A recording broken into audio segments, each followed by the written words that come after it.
Hello dear student, সবাইকে elite YouTube ক্লাসে স্বাগত। আমরা অলরেডি সরকারের রূপসমূহ নিয়ে থার্ড ইউনিট যেটা রয়েছে আমরা আলোচনা করেছি। সেখানে যে তিনটে পোর্শন রয়েছে, একটা হচ্ছে যে সরকারের বিভিন্ন রূপ। তো আমরা এর আগের ভিডিওতে আলোচনা করেছিলাম যে সরকারের রূপ কিন্তু অনেক রয়েছে, যেমন মানুষেরও বিভিন্ন রূপ দেখা যায়, আমরা হাসি খুশি ভাবে বলি, অনুরূপ ভাবে সরকারের কিন্তু বিভিন্ন রূপ রয়েছে।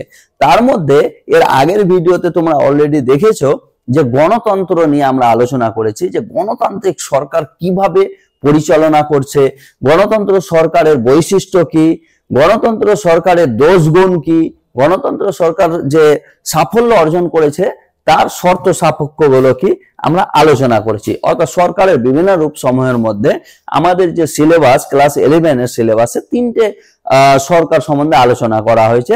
একটা হচ্ছে গণতন্ত্র, কিন্তু এই গণতন্ত্র নিয়ে এর আগের দিনে আমরা আলোচনা করেছিলাম, ঠিক আছে। তো আজকে আমরা আলোচনা করব কর্তৃত্ববাদ এবং সর্বাত্মকবাদ। এই কর্তৃত্ববাদ এবং সর্বাত্মকবাদ সম্বন্ধে তোমাদের ধারণা খুব কম আছে, কারণ হচ্ছে গণতন্ত্র তোমরা প্রতিনিয়ত শুনো, ডেমোক্রেসি ডেমোক্রেসি ডেমোক্রেসি, আমাদের সরকার ডেমোক্রেসি, আমাদের দেশ পরিচালিত হচ্ছে ডেমোক্রেটিক কান্ট্রি কিংবা গণতন্ত্রের মাধ্যমে, কিন্তু তোমাদের মধ্যে খুব কম জনেই আছো যারা কর্তৃত্ববাদ বা সর্বাত্মকবাদ সম্বন্ধে ধারণা রয়েছে। অ্যাকচুয়ালি এই সর্বাত্মকবাদ সম্বন্ধে তোমাদের সাধারণ ধারণা থাকতে পারে যে হিটলার সম্বন্ধে তোমরা পড়েছো, যে কিভাবে সে পুরো দেশকে ক্যাপচার করেছিল, কিংবা ন্যাৎসি যেটা, কিংবা স্ট্যালিনের সম্বন্ধে তোমরা জেনেছো হয়তো ইতিহাসে, যে সোভিয়েত রাশিয়াকে কিভাবে কন্ট্রোল করেছিল। হ্যাঁ, তো আজকে আমরা ডিটেলসে আলোচনা করব। সর্বপ্রথম আমরা আলোচনা করব কর্তৃত্ববাদ, যেটাকে বলা হয় ইউটিলিটারিয়ানিজম, অর্থাৎ এটাকে অনেকে বলে উপযোগবাদ কিংবা কর্তৃত্ববাদ, ঠিক আছে। এবার তারপরে যেটা আমরা আলোচনা করব সেটা হচ্ছে সর্বাত্মকবাদ, অর্থাৎ টোটালিটেরিয়ানিজম, যেটাকে অথরিটেরিয়ানিজমও অনেকে বলে। সর্বপ্রথমে আমরা আলোচনা করব কর্তৃত্ববাদ নিয়ে। হেই, যদি তুমিও তোমার এক্সাম প্রিপারেশন অনেক সহজ করে তুলতে চাও, তাহলে ডেসক্রিপশন বক্সের লিংক থেকে এলিট অ্যাপটি ডাউনলোড করে নাও। সেখানে তুমি প্রতিটি টপিকের ভিডিও লেকচার, স্টাডি ম্যাটেরিয়ালস এবং নোটস, কোয়েশ্চেন অ্যান্সারের সলিউশন, অডিও বুকস এবং বোর্ডের যাবতীয় ইম্পর্টেন্ট আপডেট পেয়ে যাবে। তাই অ্যাপটি ডাউনলোড করতে ভুলো না। তো চলো আবার টপিকে ফিরে যাই। দেখো, কর্তৃত্ববাদ কিংবা উপযোগীবাদ, যেটা ইংলিশে বলা হয় ইউটিলিটারিয়ানিজম, এই কর্তৃত্ববাদ সম্বন্ধে বিভিন্ন জন বিভিন্ন মতবাদ দিয়েছে, বিভিন্ন সংজ্ঞা দিয়েছে, যেটা এক এক করে আমরা পড়ব। কিন্তু সর্বাত্মকবাদ এবং কর্তৃত্ববাদ, এই দুটো আজকে যে ডিটেলস আলোচনা করব আমরা দেখব দুটো কিন্তু আলাদা আলাদা জিনিস। প্রথমে যে কর্তৃত্ববাদ সম্বন্ধে আমরা বলবো, কর্তৃত্ববাদ হচ্ছে এমনই একটা সরকারের রূপ যার মাধ্যমে যতগুলো মানুষ রয়েছে তার মধ্যে সর্বসংখ্যক মানুষ যে কাজের মাধ্যমে খুশি হবে, এবং যেই কাজটার মাধ্যমে এমন একটি তত্ত্ব যে কাজের মাধ্যমে বিভিন্ন মানুষ সম্প্রদায়ের মানুষের জনকল্যাণ হবে, সেই জিনিসটাকে বেশি প্রভাবিত করা কিংবা সেই জিনিসটাকে বেশিভাবে বিস্তারভাবে বিশ্লেষণ করা হয় কিংবা সেটাকে গুরুত্ব দেওয়া হয়। এবার আমরা দেখব যে এই যে ইউটিলিটারিয়ানিজম কিংবা কর্তৃত্ববাদ কিংবা উপযোগবাদ, অনেক জায়গায় উপযোগবাদ বলা হয়, অনেক জায়গায় কর্তৃত্ববাদ বলা হয়। জার্বি বেনথাম তিনি সর্বপ্রথম এই কর্তৃত্ববাদকে ডেভেলপ করেন এবং ইউটিলিটারিয়ানিজম নামে একটা বই লিখে ফেলেন জন স্টুয়ার্ট মিল। অর্থাৎ এখানে যে জন স্টুয়ার্ট মিল রয়েছে এবং জার্বি বেনথাম রয়েছে, এরা দুজন হচ্ছে কর্তৃত্ববাদের রূপকার। এবার আমরা দেখব যে কর্তৃত্ববাদে কিন্তু সুখের কথা বলে, অর্থাৎ সর্বাধিক মানুষ এর মঙ্গল কিংবা সুখ আনে, সেই জিনিসটাকে বেশি ফোকাস করা হয়। কর্তৃত্ববাদের যদি আমরা সংজ্ঞা যদি বলি, তবে আমরা বলবো কর্তৃত্ববাদ হলো এমন একটি নৈতিক তত্ত্ব যা বলে যে যে কোনো কাজের নৈতিকতা নির্ধারণ করে তার ফলাফলের উপর ভিত্তি করা, অর্থাৎ কোনো কাজ যখন হবে তার ফলাফল কেমন আসতে পারে, এমন কাজ করবে যেখানে বেশি সংখ্যক মানুষের জনকল্যাণ হবে, বেশি সংখ্যার মানুষ সুখ পাবে, সেই জিনিসটার উপর ভিত্তি করে কাজটা হবে। এই তত্ত্ব অনুসারে, এই তত্ত্ব বলতে কর্তৃত্ববাদের তত্ত্ব অনুসারে যে কাজটি সর্বাধিক সংখ্যক মানুষের জন্য সর্বাধিক সুখ বা মঙ্গল কামনা কিংবা বয়ে আনে, সেই কাজটি নৈতিকভাবে সঠিক। অর্থাৎ সর্বশ্রেণীর মানুষ রয়েছে, এমন একটি কাজ যেটা বেশি সংখ্যক মানুষের জন্য উপযোগী হবে, সেটাই হচ্ছে কর্তৃত্ববাদ। অর্থাৎ এটা এমন একটা তত্ত্ব যেখানে 100% মানুষের মধ্যে যদি কোনো একটা জিনিস 60% মানুষের ভালো করে এবং 40% খারাপ করে, তবে 60% মানুষের কথা ভেবে সেই কাজটা করতে হবে। যার কারণে এর বিভিন্ন গুণ যেমন রয়েছে, এর কিছু কিছু নেগেটিভ দিকও রয়েছে। আমরা এবার কর্তৃত্ববাদের এটা হচ্ছে সাধারণ সংজ্ঞা। এবার বিভিন্ন ব্যক্তি তারা কি বলেছে, তাদের কথা অনুযায়ী, গুরুত্বপূর্ণ যে চিন্তাবিদ তাদের কথা অনুযায়ী কর্তৃত্ববাদ কি সেটা আমরা দেখব। প্রথমে আমরা দেখে নিব জার্মি বেন্থাম কি বলছেন।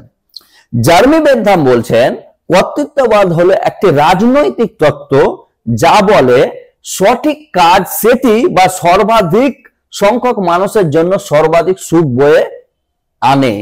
অর্থাৎ কর্তৃত্ববাদ হলো এমন একটি তত্ত্ব যার মাধ্যমে সঠিক কাজটির মাধ্যমে যদি বেশি পরিমাণ মানুষ যদি কোনো কাজের মাধ্যমে সুখ নিয়ে আসে, সেটাই হচ্ছে কর্তৃত্ববাদ। অর্থাৎ ওনার একটা কোটেশন আছে, maximum happiness and maximum pleasure বলে, ওনার অনেক কোটেশনের মধ্যে ওটা একটা।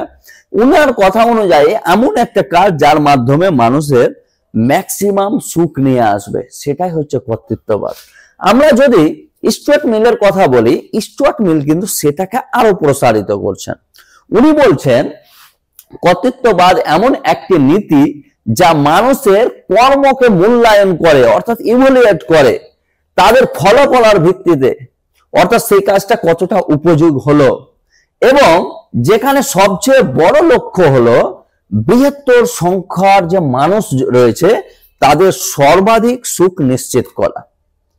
অর্থাৎ এটা হচ্ছে এমন একটা নীতি, এমন সরকারের রূপ যার মাধ্যমে মানুষের কর্মকে মূল্যায়ন করা হবে, যে কোনো কিছু করা হচ্ছে সেটা কর্মক্ষমতাটা কত হচ্ছে, যদি বেশি হয় সেটাই কর্তৃত্ববাদের উপর ফোকাস করে।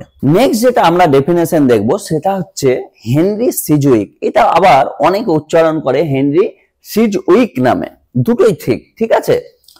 ইনার মানে থমাস জার্মি বেন্থাম এবং জন স্টুয়ার্ট মিলের থেকে একটু আলাদা বলছেন। ইনি বলছেন যে কর্তৃত্ববাদ অর্থাৎ উপযোগবাদ বলতে আমরা এমন একটি দর্শন যেখানে নৈতিককে পরিমাপ করা হয়। নৈতিককে পরিমাপ করা হয় কিসের মাধ্যমে?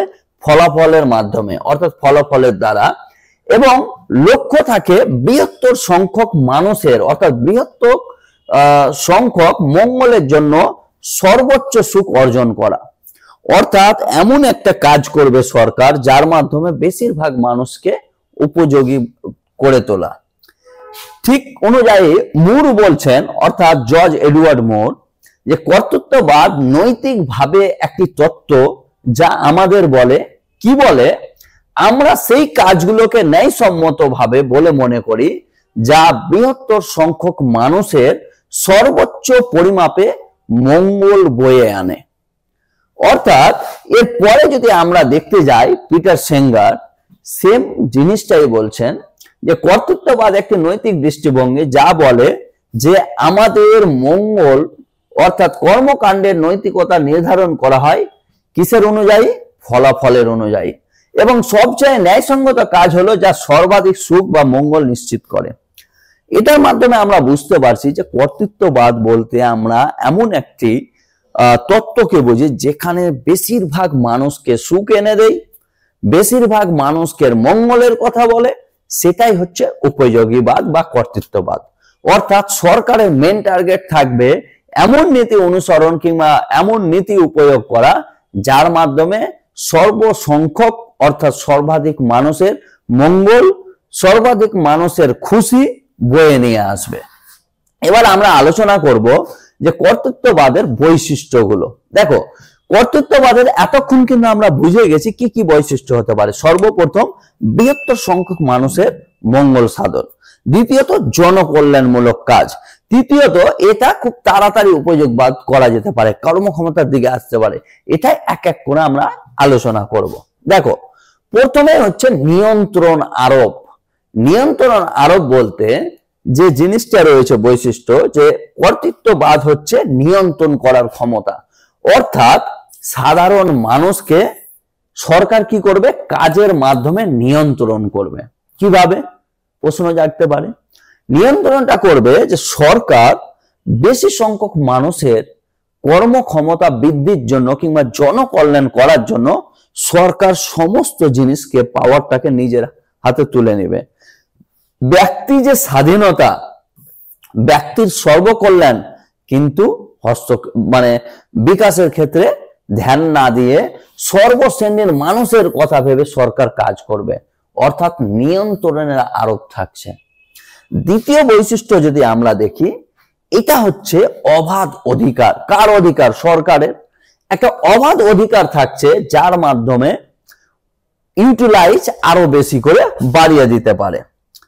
আনুগত্য আদায়। আনুগত্য কার?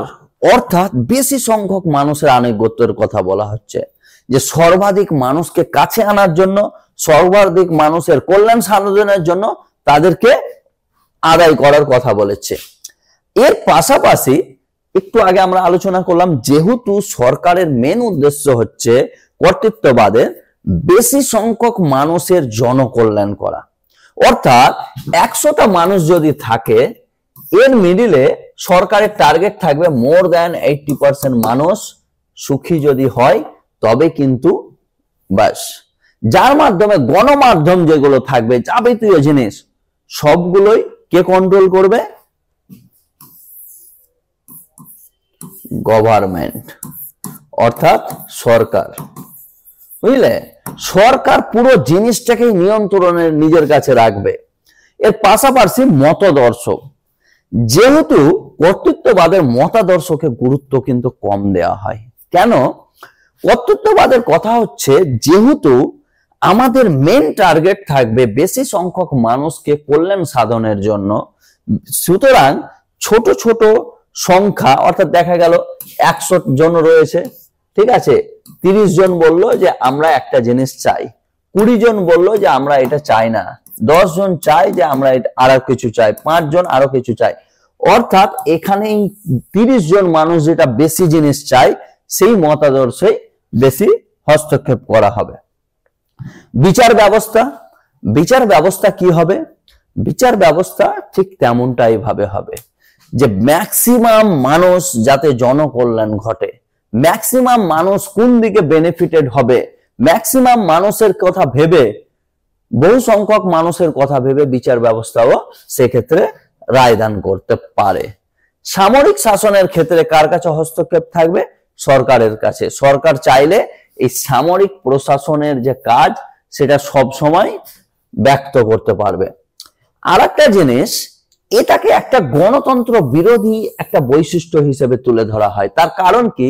গণতন্ত্র মানে হচ্ছে ইকুয়ালিটি টু অল, অর্থাৎ গণতন্ত্র মানে হচ্ছে সর্বশ্রেণীর মানুষকে সমানভাবে দেখা, সর্বশ্রেণীর মানুষকে সমান সুযোগ দেওয়া, সর্বশ্রেণীর মানুষের কল্যাণ সাধন করা, সর্বশ্রেণীর মানুষের মতাদর্শকে আখ্যায়িত করা। কিন্তু উপযোগবাদ মতবাদ কি বলছে? বহু সংখ্যক মানুষ, এমন একটা কাজ যেখানে বহু সংখ্যক মানুষের বেনিফিট হতে পারে। দেখা গেল 80% মানুষের বেনিফিট হলো, 10% মানুষের বেনিফিট হচ্ছে না। তার মানে কি? এই 10% মানুষের কথা বলার অধিকার যেটা রয়েছে সেটাকে খাটো ভাবে দেখা হয়, 80% মানুষের বেশি দেখা হয়, যার কারণে কর্তৃত্ববাদের হাতটা কিন্তু বেঁধে দেয়া হয়। সরকার কাজ করবে কার মতে? তার বেশি সংখ্যক মানুষের কথা ভেবে। এবার আমরা আলোচনা করব যে কর্তৃত্ববাদের কি কি সুবিধা রয়েছে, কর্তৃত্ববাদের কি কি গুণ রয়েছে, যার মাধ্যমে প্রথমে আমরা গুণ আলোচনা করব, তারপরে আমরা আলোচনা করব দোষ। এই গুণ মানে হচ্ছে সুবিধা বা যেটাকে আমরা অ্যাডভান্টেজ বলবো, যেগুলো পজিটিভ দিক, অর্থাৎ একটা পজিটিভ দিক থাকবে, আর দোষ মানে হচ্ছে নেগেটিভ দিক থাকবে। ঠিক আছে, এবার প্রথম যেটা আমরা দেখব যে যেহেতু সরকারের সিদ্ধান্ত খুব তাড়াতাড়ি নিতে পারে, কর্তৃত্ববাদ সরকারের যেহেতু বেশি সংখ্যক মানুষের কথা ভাববে, সরকার কি করবে, খুব তাড়াতাড়ি সে ডিসিশন নিতে পারবে। দ্বিতীয় বৈশিষ্ট্য হচ্ছে স্থলিত ও শৃঙ্খলা বজায়। এখানে কি হবে, সরকার এই কর্তৃত্ববাদ কিংবা উপযোগবাদ যেহেতু নিজে উপযোগ করবে, যখন নিজে ডিসিশন নেবে কিভাবে কাজ করতে হবে, কিভাবে রুলস এন্ড রেগুলেশন অ্যাপ্লাই করতে হবে, কিভাবে মানুষের কাছে পৌঁছে যেতে হবে, তার মধ্যে একটা সিস্টেম থাকবে, যার কারণে একটা স্থলিততা থাকবে এবং শৃঙ্খলা, অর্থাৎ এখানে একটা ডিসিপ্লিন একটা মেনটেন থাকবে। ঠিক আছে, এখানে একটা শৃঙ্খল বোধের মতো একটা কাজ করবে। এরপরে যদি দেখি যে এটা কিন্তু একটা জিনিস যে যেহেতু বেশি সংখ্যক মানুষের বেনিফিটের কথা বলছে, যার কারণে এটার মেয়াদ কিন্তু দীর্ঘমেয়াদী পরিকল্পনা বাস্তবায়ন করতে হয়। এটা কিন্তু একটা বেনিফিট যে এমন কিছু রুলস এন্ড রেগুলেশন বেশিরভাগ মানুষের সুবিধা হচ্ছে, সেই রুলসটা কন্টিনিউ চলছে। ঠিক আছে, এর পাশাপাশি আরেকটা হচ্ছে যে একটা সর্বশ্রেণীর মানুষকে এক জায়গায় নিয়ে চলে আসে। যেহেতু জাতীয় ঐক্য ও সংহতির কথা বলা হয়, যে সর্বশ্রেণীর মানুষের বেনিফিটের কথা বলে সর্বশ্রেণীর মানুষকে এক জায়গায় নিয়ে আসার চেষ্টা করে। সর্বশ্রেণীর মানুষকে বলে যে উপযোগবাদ অর্থাৎ রুলস এন্ড রেগুলেশন যেহেতু প্রপারলি ফলো করা হয়, এবং সেই রুলস এন্ড রেগুলেশন কাদের জন্য, সর্বশ্রেণীর মানুষের জন্য। কিন্তু এই উপযোগবাদের কাজ হচ্ছে যে সর্বশ্রেণীর মানুষকে একটা ইউনাইটেড করা, অর্থাৎ যেটা আমরা বলবো ঐক্য। ঠিক আছে, এবং সংহতি বজায় রাখা, সর্বশ্রেণীর মানুষকে একসাথে নিয়ে চলা, অর্থাৎ রুলস এন্ড রেগুলেশন যেগুলো হবে জাতি, ধর্ম, বর্ণ, ভাষা নির্বিশেষে সবার জন্য অ্যাপ্লাই হবে, যার ক্ষেত্রে সরকারের লক্ষ্যই থাকবে জাতীয় ঐক্য ও সংহতি। এবার আমরা আলোচনা করব কর্তৃত্ববাদের কি কি দোষ রয়েছে। ঠিক আছে, এতক্ষণ আমরা গুণ আলোচনা করলাম, এবার আমরা কর্তৃত্ববাদের নেগেটিভ দিকগুলো এক এক করে আলোচনা করব। প্রথমে আমরা আলোচনা করব যে কর্তৃত্ববাদ যেহেতু সরকার বেশি সংখ্যার মানুষের কথা বলছে, বেশি সংখ্যক মানুষ কিভাবে বেনিফিট হতে পারে, অর্থাৎ এখানে অল্প সংখ্যক মানুষের ব্যক্তি স্বাধীনতা কিন্তু একটা অভাব ঘটছে। অর্থাৎ সরকার অল্প শ্রেণীর মানুষের যেটা ক্ষতি হতে পারে সেটা না ভেবে সর্বশ্রেণীর মানুষের বেনিফিটের কথা ভাবতে গিয়ে বেশি সংখ্যক মানুষ যেখানে সুবিধা পাচ্ছে তাদের বেনিফিট হচ্ছে, অর্থাৎ এখানে কিন্তু ব্যক্তি স্বাধীনতার অভাব ঘটছে। ব্যক্তি স্বাধীনতার অভাবটা কি, ধরো 5% মানুষ রয়েছে কোনো একটা প্রকল্পের মাধ্যমে কর্মের জন্য তারা বেনিফিটেড হচ্ছে না, এরা কি করছে, সরকারকে গিয়ে বলছে যে এখানে আমাদের এই সমস্যা হচ্ছে। কিন্তু সরকার কি করবে, এই মতাদর্শের মেন কাজ হচ্ছে কর্তৃত্ববাদের, উপযোগবাদের, যে বেশি সংখ্যক মানুষ যেটাতে বেনিফিট পাচ্ছে সেটাকে এগিয়ে নিয়ে যাওয়া। অর্থাৎ এখানে যেটা অল্প সংখ্যক মানুষ রয়েছে সেটা জাতির বেসিসে হতে পারে, বর্ণের বেসিসে হতে পারে, ভাষার বেসিসে হতে পারে। ঠিক আছে, তারা কিন্তু তাদের ব্যক্তি স্বাধীনতা ঠিকভাবে প্রয়োগ করতে পারবে না, অর্থাৎ একটা ব্যক্তি স্বাধীনতার অভাব হিসেবে থাকবে। দ্বিতীয়ত সেম জিনিস, এখানে দমন নীতি ও মানবাধিকার লঙ্ঘন, যেহেতু বেশি সংখ্যক মানুষ বেনিফিটেড হচ্ছে তাদেরকে এগিয়ে নিয়ে যাও, তাদের জন্য অ্যাপ্লাই করা হোক, সেই রুলস এন্ড রেগুলেশন কন্টিনিউ থাকবে। সুতরাং অল্প সংখ্যক মানুষ, সে জাতির বেসিসে হতে পারে, ধর্মের বেসিসে হতে পারে, বর্ণের বেসিসে হতে পারে, ভাষাগত দিক থেকে হতে পারে, কিছু শ্রেণীর মানুষ সেই স্বাধীনতা ব্যক্ত করতে পারছে না, তাদের ওপর মানবাধিকার লঙ্ঘন হচ্ছে, তাদেরকে দমন করে দেওয়া হচ্ছে। ঠিক আছে, এরপরে যেটা আমরা আলোচনা করব দুর্নীতির প্রবণতা। দুর্নীতিটা কি হতে পারে, যে একটা রুলস এন্ড রেগুলেশন নিয়ে এলো, বেশি সংখ্যক মানুষকে বেনিফিট করে দেওয়া হলো এবং কিছু সংখ্যক মানুষকে সেটাকে যুক্ত না করে তাদেরকে আলাদা করে দিল, সেক্ষেত্রে একটা দুর্নীতি অর্থাৎ কারাপশন প্রবণতা হয়ে যায় সরকারের দ্বারা। ঠিক আছে, এরপরে যেটা আমরা দেখব, যেহেতু সমাজের মধ্যে কিছু সংখ্যক মানুষ বেনিফিট হচ্ছে এবং কিছু সংখ্যক মানুষ বেনিফিট হচ্ছে না, এমনটা যদি হয় সমাজের মধ্যেই, ধরো কোনো একটা রুলস হলো, সেখানে মহিলারা বেনিফিট হলো না, বা সেখানে ছাত্র ছাত্রীরা, ঠিক আছে, ছাত্রী বা ছাত্ররা সেখানে বেনিফিট হচ্ছে না। সেক্ষেত্রে সমাজের মধ্যে কিছু শ্রেণীর মানুষ বেনিফিট হচ্ছে, কিছু শ্রেণীর মানুষ বেনিফিট হচ্ছে না। তো সমাজের মধ্যে সেই রুলসটা মানার ক্ষেত্রে একটা ডিস্টারবেন্স তৈরি হতে পারে, যেটাকে আমরা অস্থিরতার কথা বলবো। তখনই মানুষের মধ্যে কি তৈরি হওয়ার সম্ভাবনা থাকে? বিদ্রোহ। এইগুলো হচ্ছে কিসের? তোমার কর্তৃত্ববাদের একটা দোষ বলতে পারবো। অর্থাৎ এই যে আমরা আলোচনা করলাম এতক্ষণ, প্রথমে আমরা যেটা আলোচনা করলাম সেটা হচ্ছে কর্তৃত্ববাদ কি, কর্তৃত্ববাদ সম্বন্ধে বিভিন্ন সংজ্ঞা, কর্তৃত্ববাদ সম্বন্ধে আমরা আরেকটা আলোচনা করলাম সেটা হচ্ছে বৈশিষ্ট্য, এবং শেষে কর্তৃত্ববাদের গুণ আলোচনা করলাম এবং দোষ আলোচনা করলাম। এবার আমরা যেটা আলোচনা করব সেটা হচ্ছে সর্বাত্মকবাদ। দেখো, এই সর্বাত্মকবাদ যেটা রয়েছে, তোমাদের মধ্যে অনেকে প্রশ্ন জাগতে পারে এই সর্বাত্মক মানে কি? তবে কি সর্বশ্রেণীর মানুষের কথা বলছে? সর্বাত্মক বলতে এখানে টোটালিটেরিয়ানিজমের কনসেপ্ট, অর্থাৎ একটা দেশের সমস্ত কিছুর দায়িত্ব, সমস্ত কিছু শ্রেণীর দায়িত্ব, সরকার ব্যবস্থা, যাবতীয় জিনিস হবে সেটা কিন্তু একজন ডিসাইড করবে। অর্থাৎ এই টোটালিটেরিয়ানকে অনেকে আবার অথরিটেরিয়ানেও বলা হয়। টোটালিটেরিয়ানিজমের কনসেপ্ট যেটা রয়েছে এটা নিয়ে বিভিন্ন অনেকের মধ্যে বিতর্ক রয়েছে। অনেকে মনে করেন যে একটা দেশের জন্য টোটালিটেরিয়ান গভর্নমেন্ট থাকা খুব প্রয়োজন। অনেকে আবার মনে করেন টোটালিটেরিয়ান যদি সরকারটা থাকে তবে কিন্তু যেহেতু ব্যক্তি কেন্দ্রিক, ব্যক্তি স্বাধীনতা, একটা গণতান্ত্রিক অধিকার, গণতান্ত্রিক জিনিসগুলো কোথাও না কোথাও লঙ্ঘন হতে পারে।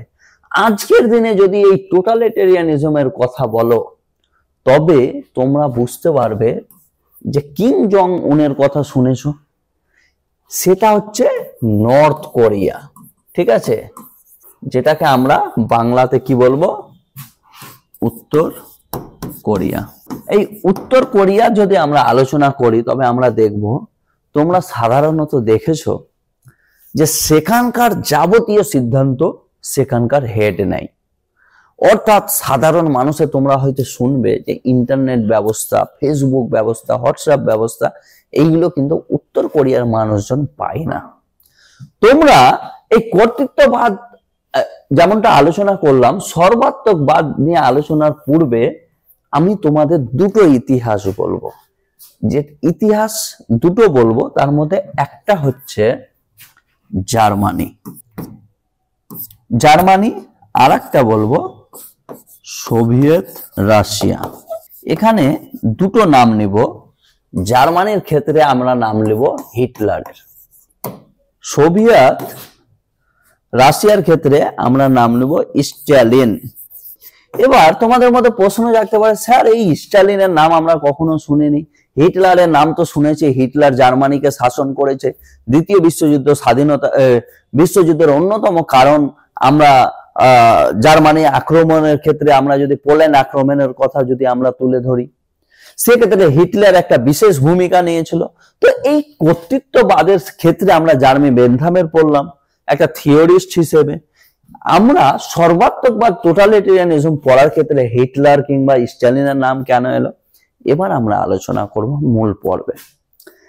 আমরা আজকের দিনে যেটা আলোচনা করলাম উত্তর কোরিয়ার ক্ষেত্রে, যে কিম জং উন সে পুরো দেশটাকে নিজের মতো পরিচালনা করছে, সাধারণ মানুষকে অনেক ক্ষেত্রে তার অধিকার দেয় না। অনুরূপ ভাবে আমরা হিটলারের আলোচনা করব, কারণ হিটলার প্রথমে গণতান্ত্রিক উপায়ে সরকার পরিচালনা করার সুযোগ পায়। তারপরে সে কি করে, পুরো সিস্টেমটা তার হাতের কন্ট্রোলে নিয়ে আসে, বিরোধী পক্ষকে জেলে ভরে দেয়, তার নিজের মতো করে রুলস ন্যাশনালিজমের কথা বলে নিজের মতো রুলস রেগুলেশন বানায়, এবং সেক্ষেত্রে আমরা দেখি যে কিভাবে জার্মানিকে আরো কঠিন জিনিসের সম্মুখীন ঠেলে দিয়েছিল। অনুরূপ ভাবে স্ট্যালিন করেছিল রাশিয়াতে, সমগ্র রাশিয়া, সোভিয়েত রাশিয়াতে স্ট্যালিন সে নিজের মতো রুলস প্রয়োগ করার চেষ্টা করেছিল।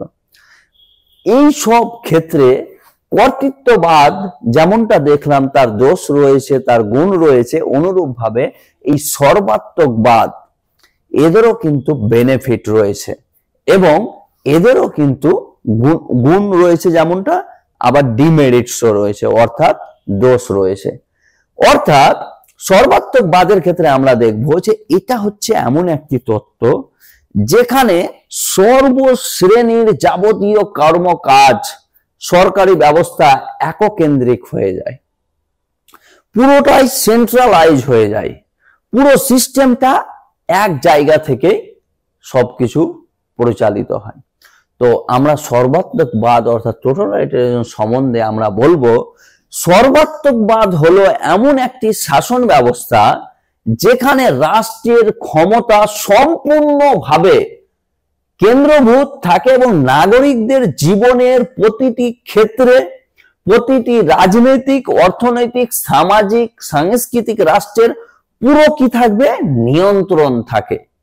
এখানে কিন্তু ব্যক্তি স্বাধীনতা সীমিত এবং সরকার জনগণের ওপর কোনো রকম প্রভাব বিস্তার করতে সক্ষম হয়। জনগণকে যেটা বলবে সরকার, জনগণকে মানতে বাধ্য।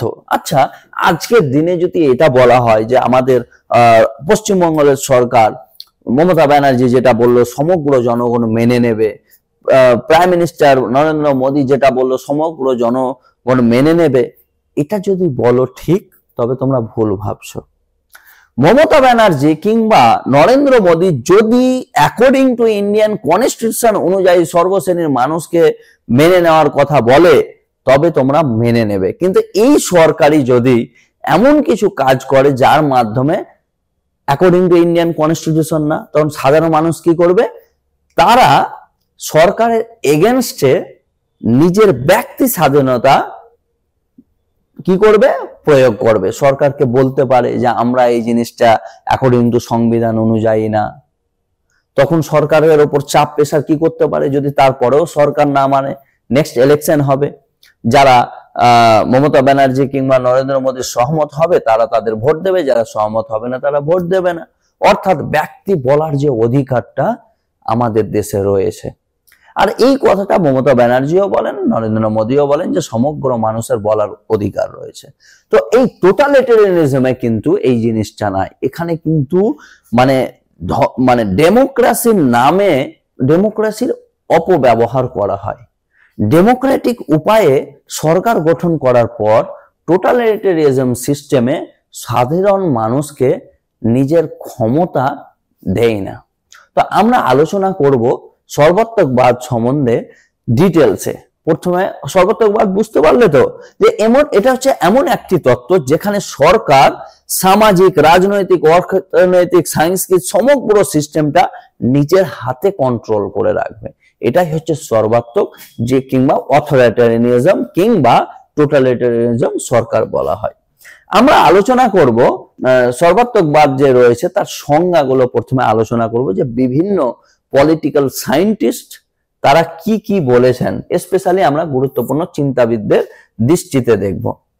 প্রথম যে দৃষ্টিটা দেখব সেটা আমরা কাকে নিয়ে দেখব? আন্না আরেন্ট, অনেকে হান্না আরেন্টও বলে। হান্না আরেন্ট এই যে টোটালিটারিয়ানিজমের ওপর বই লিখেছিলেন, উনি বলছেন যে সর্বাত্মকবাদ এমন এক ধরনের শাসন ব্যবস্থা যেখানে রাষ্ট্র জনগণের ব্যক্তিগত সামাজিক জীবনের প্রত্যেকটি দিক নিয়ন্ত্রণ করে।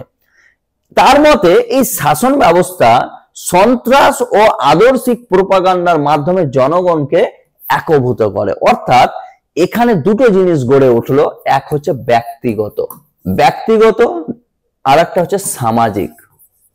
এই যে দুটো জিনিস কে নিয়ন্ত্রণ করবে? সরকার।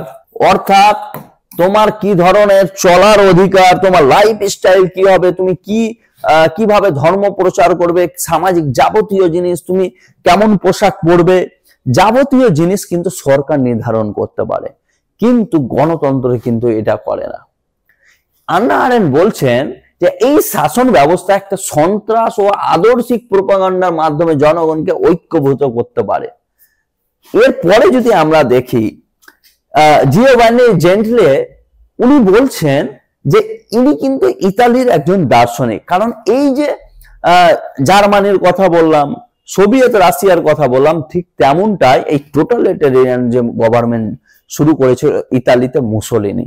ঠিক আছে, তো ইনি হচ্ছেন ইতালির একজন বিখ্যাত দার্শনিক যার নাম জেন্টলে। হ্যাঁ, জেন্টলে বলে, অনেকে আবার জেন্টিলে বলে।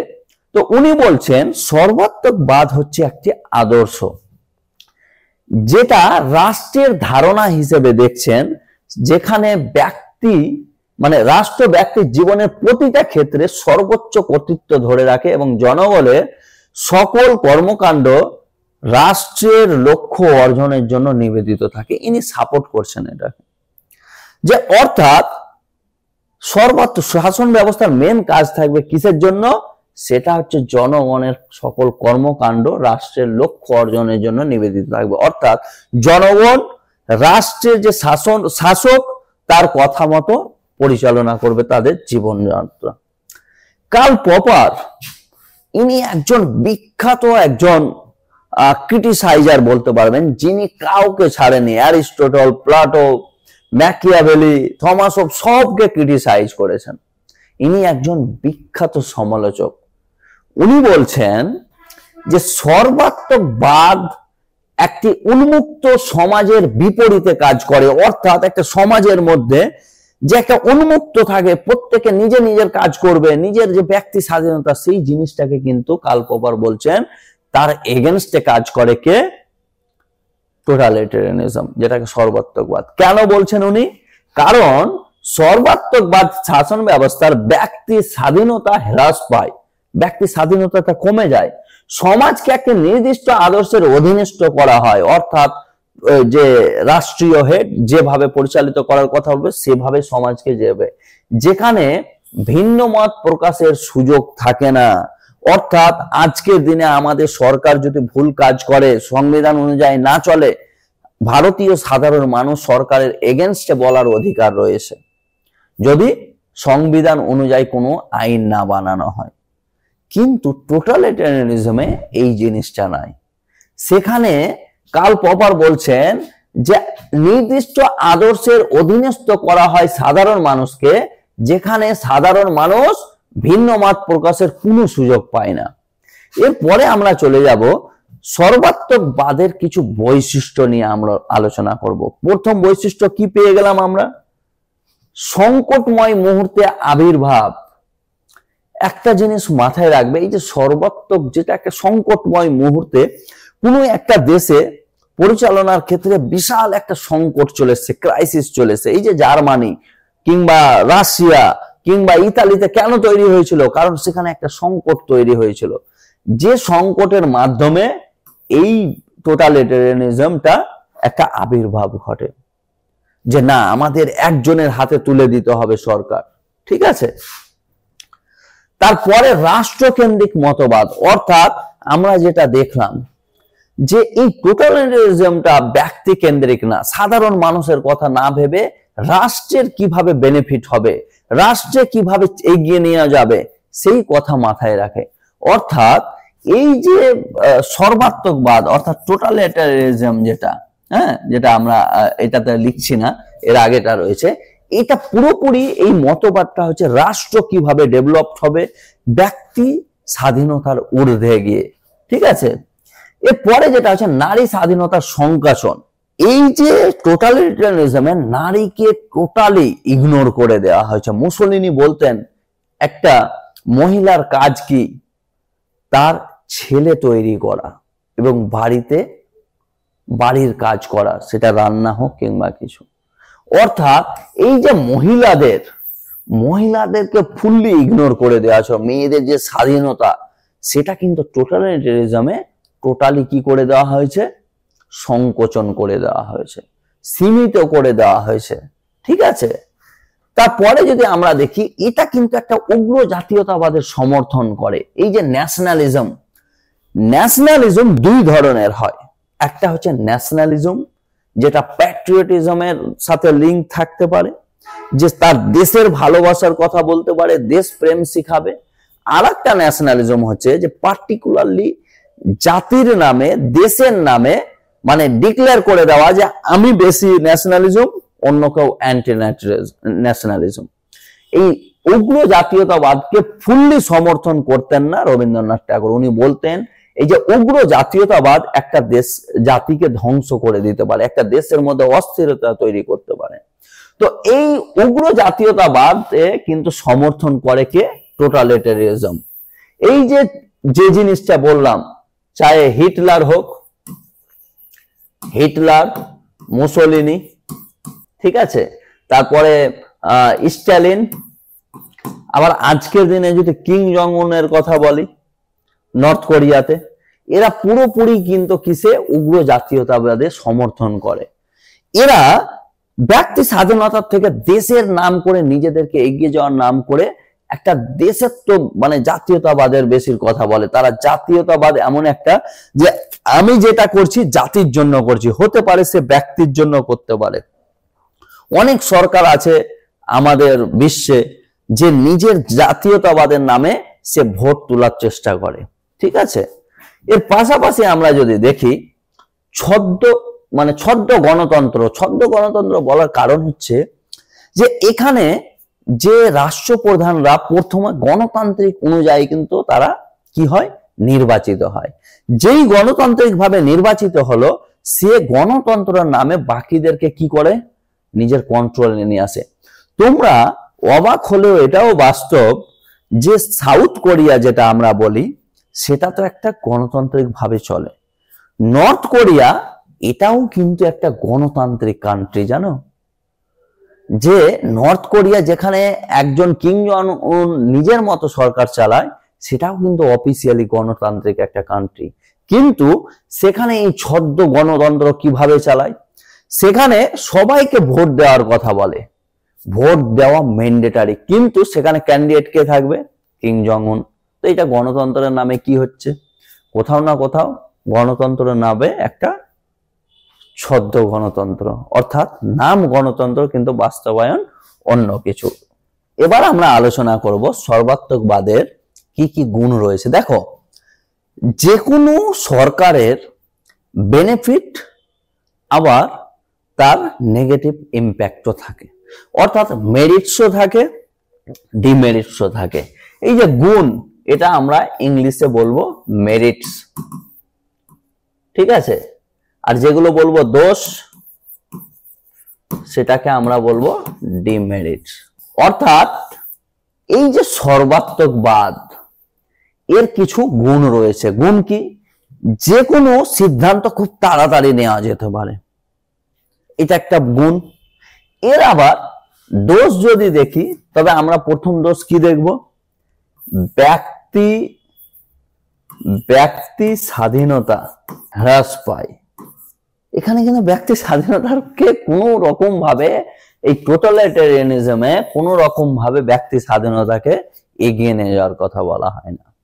দেখো, প্রথম গুণ কি? দ্রুত সিদ্ধান্ত গ্রহণ করতে পারে। ধরো দেশে কোনো একটা প্রবলেম তৈরি হলো, সেটা যেহেতু টোটালিটারিয়ানিজম, অর্থাৎ পুরো দায়িত্বটা থাকবে একটা সরকারের, মানে একজন ব্যক্তির কাছে হতে পারে কিংবা গ্রুপ অফ পিপুলের কাছে হতে পারে। এই যে টোটালিটারিয়ানিজমের যে একটা উদাহরণ যদি দেখা যায়, সেক্ষেত্রে সেখানকার সরকার যে থাকবে ও দ্রুত সিদ্ধান্ত নিতে পারবে, ঠিক আছে। গণতান্ত্রিক প্রসেস যদি আমরা সেটা যদি দেখি, তো অনেক সময় প্রধানমন্ত্রী নিজের ডিসিশন নিতে পারে না, কারণ হচ্ছে বিভিন্ন ভাবে মন্ত্রী পাস করতে হয়, অনেক সময় তোমার পার্লামেন্টে পাস করতে হয়, অ্যাপ্রুভালে টাইম লাগে। কিন্তু এর ক্ষেত্রে কিন্তু এটা একটা বেনিফিট যে দ্রুত সিদ্ধান্ত নিতে পারবে এবং দ্রুত সেটা বাস্তবায়নও করতে পারবে। এটা কিন্তু একটা বিশাল বেনিফিট। এরপরে যদি আমরা দেখি, তবে হচ্ছে জরুরি পরিস্থিতিতে উপযোগী, যেটা এর আগে বললাম যে দেশে যদি একটা অরাজকতা তৈরি হয়ে যায়, দেশে যদি একটা বিশাল কোনো একটা প্রবলেম তৈরি হতো, আনসার্টেনিটি তৈরি হয়ে গেল, আনরেস্ট সিচুয়েশন তৈরি হয়ে গেল, সেক্ষেত্রে কিন্তু জরুরি পরিস্থিতিতে এই যে টোটালিটারিয়ানিজমটা বিশাল একটা ভূমিকা পালন করে। যেমন আমরা দেখেছি করোনা কালে কি হয়েছিল? একটা বিশাল অস্থিরতা তৈরি হয়েছিল পুরো দেশে, পুরো বিশ্বে। তখন আমাদের প্রাইম মিনিস্টার ইনস্ট্যান্ট ডিসিশন নিল যে পুরো দেশে একটা লকডাউন। সেটা বেনিফিটও আছে, কিছু তার নেগেটিভ ইম্প্যাক্টও আছে, যেটা তোমরা জেনেছো। আর একটা এর বেনিফিট হচ্ছে দ্রুত শিল্পায়ন ও অর্থনৈতিক বিকাশ ঘটতে পারে। ধরো এমন একটা দেশ যেখানে কিছু রুলস অ্যান্ড রেগুলেশন নিতে পারছে না, যার কারণে সেই দেশ পিছিয়ে যাচ্ছে। এই রকম পরিস্থিতিতে কি হবে, যেহেতু টোটালিটেরিয়ানের ক্ষেত্রে, শিল্প উন্নয়নের ক্ষেত্রে কিংবা অর্থনৈতিক বিকাশের ক্ষেত্রে ইনস্ট্যান্ট ডিসিশন নিতে পারেন, সরকার সেই ইকোনমিক লিবারালাইজেশনের জন্য ইনস্ট্যান্ট রিফর্ম নিয়ে আসতে পারেন। এই সব বেনিফিট গুলো কিন্তু এই টোটালিটেরিয়ানিজমে রয়েছে। বিভিন্ন দেশ সে চাইলে এমন কিছু রুলস যেগুলো রয়েছে সেগুলোকে চেঞ্জ করে দেব, যার মাধ্যমে দেশে শিল্প তৈরি হতে পারে, দেশে অর্থনৈতিক বিকাশ করতে পারে, সে দ্রুত সিদ্ধান্ত নিতে পারে। এরপরে আমরা দেখব সামাজিক সুষ্ঠি রক্ষা। সামাজিক সুষ্ঠি রক্ষা বলতে সমাজের মধ্যে সর্বশ্রেণীর মানুষকে নিয়ে চলা, সর্বশ্রেণীর মানুষকে একত্র নিয়ে এগিয়ে যাওয়া। মানে অথরিটেরিয়ান যিনি রয়েছেন, এটা একটা ওয়ান কাইন্ড অফ রাজার মতো। রাজা যেমন পুরো মানে দায়িত্বটা নিজের কাছে থাকে, ঠিক তেমনটাই তিনি একটা অর্ডার করে দিলেন, কোথাও সমাজে কোনো অস্থিরতা তৈরি হচ্ছে, সেখানে অর্ডার করে দিলেন এইভাবে চলতে হবে। যেহেতু পুরো সিস্টেমটা তার হাতে, সুতরাং যে কোনো মুহূর্তে সুষ্ঠি রক্ষা করা পসিবল হবে। এবার যেটা আমরা দেখব যে এখানে কিন্তু জাতীয় ঐক্য সৃষ্টিতে সহায়ক। কারণ হচ্ছে যেহেতু শাসন ব্যবস্থা থাকবে এককেন্দ্রিক, সে যে রুলস যে ডিসিশনটা নেবে, সে ডিসিশনটা কিন্তু সর্বশ্রেণীর মানুষের জন্য নেবে। সেখানে জাতিকে একসাথে একত্রিত করা, তাদের মধ্যে আমাদের যেমন ন্যাশনালিজম কি, ইন্ডিয়ানস, উই আর ইন্ডিয়ানস। আমাদের দেশের প্রধানরা যদি কোনো একটা রুলস অ্যান্ড রেগুলেশন নিল, প্রত্যেকটা জাতিকে সম্মান দিয়ে, তবে কি নিজেদের মধ্যে একটা জাতীয় ঐক্য সৃষ্টি হবে। এইগুলো হচ্ছে তোমার মানে গুণ। এবার যেটা আমরা আলোচনা করব সেটা হচ্ছে সর্বাত্মকবাদের দোষ। সর্বাত্মকবাদ অর্থাৎ টোটালিটেরিজমের মাধ্যমে কি কি ডিমেরিটস রয়েছে। ডিমেরিটস অর্থাৎ দোষ। প্রথমে আমরা আলোচনা করব যে এই যে টোটালিটেরিজম যে সিস্টেমটা রয়েছে, এখানে সর্বপ্রথম হচ্ছে দেখো, মুখ বন্ধ করে দেই কাদের? সাধারণ মানুষদের, সাধারণ ব্যক্তির স্বাধীনতা বিরোধী। অর্থাৎ এখানে কি করছে, এখানে ফটোর মাধ্যমে তোমরা বুঝতে পারছো যে মুখকে বন্ধ করে দেওয়া আছে। টোটালিটেরিজমের সব থেকে বড় একটা দোষ হচ্ছে যে ব্যক্তি স্বাধীনতাকে ইগনোর করে দেওয়া। সেই দেশের প্রধান যে রুলস অ্যান্ড রেগুলেশন বানাবে, সেটা মানতে বাধ্য হবে সাধারণ মানুষ। ব্যক্তি আজাদি থাকবে না। যেমনটা নর্থ কোরিয়ার একটা উদাহরণ দিলাম, সেখানে টোটালিটেরিজমের সিস্টেম রয়েছে, সেখানে ব্যক্তি স্বাধীনতার কোনো ভ্যালু নাই। অর্থাৎ সেখানকার হেড যে রুলস অ্যান্ড রেগুলেশন বানাবে, সেটাই মানতে চলতে বাধ্য হবে। অর্থাৎ এখানে ব্যক্তির যে মৌলিক অধিকার, সেটা থাকবে না। আজকের দিনে যে আমাদের মৌলিক অধিকার রয়েছে, সাম্যের অধিকার, আমাদের শোষণের বিরুদ্ধে অধিকার, স্বাধীনতার অধিকার, শিক্ষা ও সাংস্কৃতিক অধিকার, এইরকম অনেকগুলো আমাদের যে মৌলিক অধিকার রয়েছে, তার মধ্যে যে স্বাধীনতার অধিকারের মধ্যে যেটা আমাদের 19 নম্বর আর্টিকেলসে রয়েছে, ব্যক্তি স্বাধীনতা, রাইট টু স্পিচের কথা, সেই জিনিসটা কিন্তু টোটালিটেরিয়ান গভর্নমেন্টে থাকবে না। ঠিক আছে, এটা হচ্ছে একটি দোষ। এর পাশাপাশি একটা জিনিস মাথায় রাখবে, হিটলার, মুসোলিনি, কিম জং উন, ঠিক আছে, কিম জং উন, হ্যাঁ, তারপরে স্ট্যালিন, ঠিক আছে, এই সব নামগুলো যদি আমরা দেখি, এদেরকে প্রত্যেককে কিন্তু আমরা কি বলি? স্বৈরাচারী শাসক। এখানে কি হয় যে টোটালিটেরিয়ানিজম গভর্নমেন্টে সাধারণ মানুষের কোনো ইচ্ছাকে গুরুত্ব দেওয়া হয় না। তারা একটা স্বৈরাচারী শাসন, স্বৈরাচারী বলতে সে নিজের মতো শাসন পরিচালনা করে, সে নিজের মতো রুলস এন্ড রেগুলেশন বানায়, সে ব্যক্তি স্বাধীনতা, সাধারণ মানুষের কথা না ভেবে সে নিজের মতো স্বৈরাচারী শাসন চালায়, সে নিজের মতো শাসন চালায়, সরকার চালায়। এটা একটা বিশাল একটা মানে দোষ বলা যেতে পারে, যার মাধ্যমে টোটালিটারিজমকে সব থেকে বেশি ক্রিটিসাইজের সম্মুখীন হতে হয়। যার জন্য বলা হয় যে টোটালিটারিজম যেটা রয়েছে, যেটাকে অথরিটারিয়ানিজম বলা হয়, ঠিক আছে। এর পাশাপাশি এটাকে স্বৈরাচারী শাসন বলা হয়। তার কারণ হচ্ছে সরকার তার ইচ্ছা মতো নিজের মতো সবকিছু বানাতে পারে।